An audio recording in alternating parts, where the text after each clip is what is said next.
Secunderabad Saint Ann's school సమీపంలో ప్రమాదం జరిగింది. మితిమీరిన వేగంతో వచ్చిన ఓ కారు డివైడర్ను ఢీకొట్టి అవతలి వైపు వెళ్తోన్న స్విఫ్ట్ కారును ఢీకొట్టింది. దీంతో కారు ముందు భాగం దెబ్బతింది.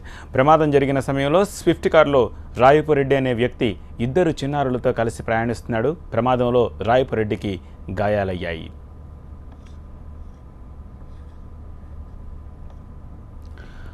ఈ ప్రమాదం గతంలో పంజగుట్ట ఫ్లైఓవర్ సమీపంలో జరిగిన ప్రమాదాన్ని తలపించింది. అప్పటి ఘటనలో చిన్నారి రమ్యతో పాటు ఆమె బాబాయ్, తాతయ్య చనిపోయిన విషయం తెలిసింది. అయితే అదృష్టవశాత్తు ఇవాల్టి ప్రమాదంలో ఎవరికీ ప్రాణాపాయం కాలేదు. ప్రమాదంపై కేసు నమోదు చేసిన పోలీసులు దర్యాప్తు చేస్తున్నారు. ప్రమాదానికి కారణమైన కారులో ఉన్న యువకుడిపై కేసు నమోదు చేశారు.